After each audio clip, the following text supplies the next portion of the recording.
Special thanks to Cars of Somerset for, of course, providing the car in this review, and as I've always done, I've linked to their current website stock page, and of course you can find all of their details there as well if you want to check out what they've currently got for sale, or perhaps even commission them to find you a particular vehicle as well. So if you want to check that out, of course, click that link down below.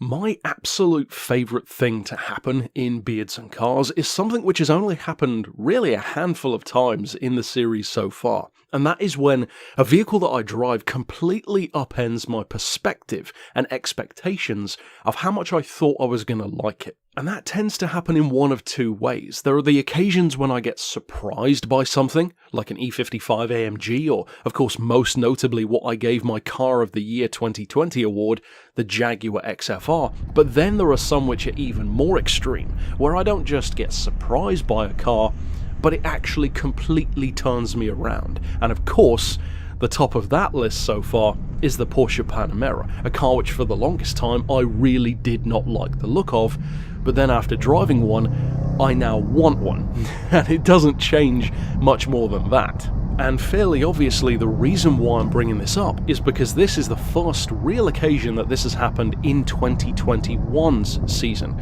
of Beards and Cars, because this is a car which really shocked me, and spoiler alert, this may actually be my Car of the Year to beat at the moment. Previously it was the Maserati Gran Turismo because I thoroughly enjoyed reviewing that car back in January. It was everything a Maserati should be in my opinion.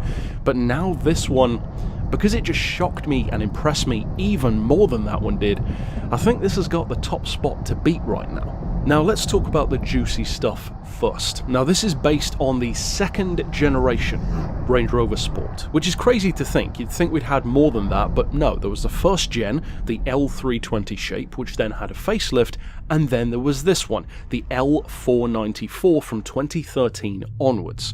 Now this one did have a facelift as well in around 2018, but that means that there are actually two distinctly different specs of SVR, and many people might not realize that, and they're pretty different. Now the differences between these two different versions of the SVR, at least from a visual perspective, are very hard to notice. So I'm going to give you a quick guide, thanks to two images dropped off of Google, as to how to quickly notice the difference. And once you know the difference, you will find yourself noticing it. It's actually the headlights. Now there are a couple of other differences, but these are the easiest ones to gauge, because on the older car, those small inner set of headlights, which I've probably dropped a big red arrow to, are a little bit more rounded in their appearance. Now if you compare that to the newer car, the 2018 facelift SVR, you can see that those inner lights are much more close to being rectangles and much more obviously an LED kind of appearance. So if you compare that to the car that I'm in, you can clearly see that this is the older shape car. Now with that being said, the main difference of course is performance. Now the engine in this one is shared with Jaguar. Special Vehicle Operations, or SVO, did a fantastic job with this engine as far as I'm concerned, to the point where, as an XKR owner, this feels like an XKR SUV. And that's a pretty awesome thing to start this conversation with, because that engine, a 5-litre supercharged V8, is shared with the top spec F-types within Jaguar, which is not exactly a slow car, let's put it that way. Now the initial version of this one, the one that I'm driving here in fact, had 550 horsepower and 502 pound-feet of torque, which is 680 newton meters, or a fraction over. Those are very good numbers. Now later on, when you had that 2018 facelift, they increased the power from 550 to 575, and they increased the torque from 502 to 520. So again, very healthy increases, and there was a significant change in performance as well. This earlier car is very rapid. It does 0 to 60 in 4.5 seconds and has a top speed of 162 miles an hour, whereas that facelifted version with more power and more torque does 0 to 60 in 4 seconds dead, which is nuts, and the top speed is increased from 162 to about 176 miles an hour, because apparently it wasn't already quick enough. Now I can only imagine how quick that one must feel, because this feels absolutely fantastic. And honestly, I cannot stress enough just how much I absolutely loved this car, and part of it was because of how surprising it was. Just like the E55 AMG or the Jag XKR, I already expected a certain thing from it. I knew certain boxes would be ticked. I knew it would probably be comfortable and powerful and maybe have a nice rumble to it. It's not that those things were wrong, it's that those expectations were a fraction of what it actually offers. This literally feels, as I said, like a Jag XKR or an F-Type SVR or even something like an XJR, but as a 4x4. And I hate to say it, and of course the comparison isn't strictly fair, but even just on the surface of things, I like this one more, even in terms of just general driving feel, seating position, interior design, etc., than I did the actual Jaguar SUV that I reviewed a while back, the F-Pace. But again, that was the lower model F-Pace compared to this pretty much top of the range Range Rover, so it's not a completely fair comparison, but even in terms of like space and interior design, I like this one more. Now you might be wondering, what kind of price is it going to cost to get something this impressive? Well, if you are interested in buying one, you can actually enter the market for one at about 45 grand. Now 45 grand will get you one like I'm in, which in my opinion is perhaps even the better option, because in terms of value for money, you get more car. Because if you think about it, for that newer vehicle, if you want to go even as recent as like a 2020 used car with 10,000 miles on the clock, so close to brand new, you're going to be paying 90 grand for that. Or at that point, you may as well just buy a brand new one for about 100. This one being 45, well, to me, it's simply a better deal. It's older, it has higher mileage, but the difference in performance, the difference in look, the difference in updates, it just doesn't really justify going into six-figure territory to me compared to what this can already do for 45 to 50, depending on the mileage you want. But of course, that's a personal choice. If you've got the funds, you might just want to go for the, higher class option that's brand new in effect. But for a used deal, which is what I'm more interested in, well, yeah, it's fantastic value. So much car for the money, and one of the absolute best things about it, even just from an academic point of view, is how many different hats this car can wear. It can do so many things so well. Of course, it's tall and it's got all-wheel drive, so it's good in inclement weather in the UK. It's comfortable and it's spacious, and it's got that kind of air of not quite class in the case of this one, but certainly like a stately shape to it, which a Range Rover is known for, so you've got that kind of wow factor in there as well. But it has the performance, and certainly the sound, and the engine even, of an exotic, like a super sports car or a GT. And even the two things which could easily let it down, namely handling and brakes, are both completely up to scratch. In fact, beyond up to scratch. The brakes are phenomenally powerful, which, just like my Touareg V10, you would hope they would be in a car this big and heavy, but also the handling is very good. Now, one of the key advantages this has is it's actually not as heavy as you'd think. You'd easily assume that this would be maybe 2.6, 2.7 tons, up there with your Touareg V10s or Audi Q7 V12s, but it's not. It actually weighs 2.3 tons, 400 kilos less than one of those.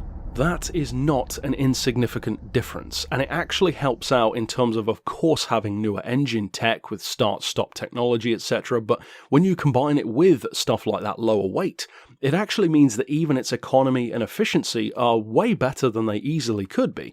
I mean, if you think about it, this could fall into the same trap that I consider my Maserati Quattroporte to have been in, which is having a luxury car with an exotic engine. And those two things don't always mesh that well because they're for such different purposes.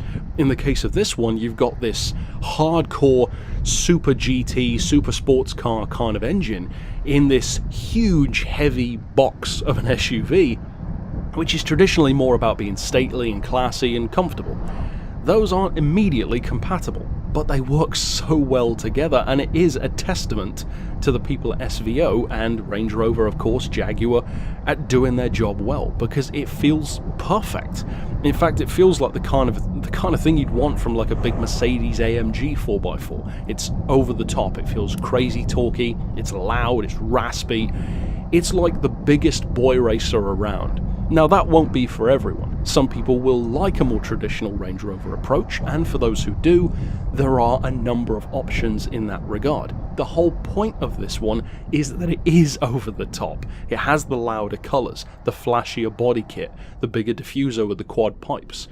It is deliberately in your face, to the point where if I personally owned one, I would just embrace that. I'd get it in orange with a black roof and just it fully embrace the wow factor, make it look like a Range Stormer even, because I think it deserves that. It's a suitably crazy SUV. Now, speaking once again to that efficiency that I mentioned earlier on, of course most people who can afford one of these won't care too much about filling up, but as a point of interest, the quoted figures tend to be around 15 to the gallon in the city, which is not surprising, 29 on the highway, which sounds very good, and an average of 22.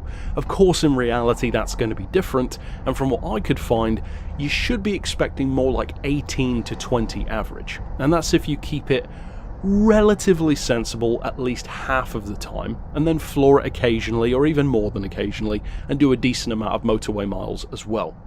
Of course, if you floor it everywhere, always have it in dynamic mode with sport gearbox and drive it around town in start-stop traffic, it's going to drop to single figures quite easily, but most people probably won't be just doing that. In other words, if you live in the centre of London, it might not be the car for you. If you live in the countryside, or pretty much anywhere else in the UK, then yeah, I think you might be shocked by how much you love this car. If you go into it not particularly being a fan, or not really having much in terms of expectations, as I did, you'll be shocked to the point where I adored this experience. If you already like the idea, then it will probably become your favourite car, because it delivers everything you could possibly want from this concept.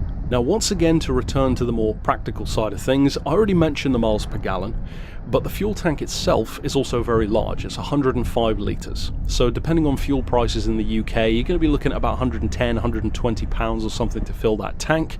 Thankfully, it's not diesel, because it would be even more expensive, but that means that the overall range, with 105 litres being 23 UK or imperial gallons, means that in practice, based on that roughly 18 to 20 mpg average, should be between 410 and about 460 miles to the tank, which isn't bad. It's not going to be a cheap tank to fill, as I said, but if you can afford a 45, potentially even up to 100 grand Range Rover, you're probably not too worried about that. The final part of this video, though, is talking about something which you might have concerns about, something which you may need to worry about, and of course, I like to talk about this in a lot of my reviews, especially the rival showdowns, and that is issues. See, the Range Rover is a car which, in sport form in particular, the earlier generation was kind of known for having a number of reliability issues. There was a guy at a place I used to work at where his broke down. I believe it was a turbo issue, and he was told on the spot by the recovery service it was going to be like a $3 grand job. That kind of put me off Range Rovers even more, buying one of that shape at least. But even these, I've heard a number of people say, oh, those SVRs, they can sometimes have issues, they can be very pricey. Well, the fact that it's pricey shouldn't surprise you. It's a 100 grand Range Rover with a super sports car engine. Of course it's going to be pricey, but on the reliability front, I'm not going to necessarily defend the car, because I have heard of people having issues. However, what I will say is, when I Google search something like Range Rover SVR issues, Range Rover SVR reliability, SVR problems, those kind of things, usually when I do research on a particular car, forums, common faults, ongoing issues come up very quickly, because people talk about that kind of stuff. Even in exotic cars like AMGs and Maseratis, the forums are dedicated to talking about that kind of stuff, and it's why forums and owners clubs are so good. In the case of this one, well, that didn't come up. No forums came up at all, and I'm sure you could find them if you looked hard enough, but that was interesting to me, because all of the top results were just pundits.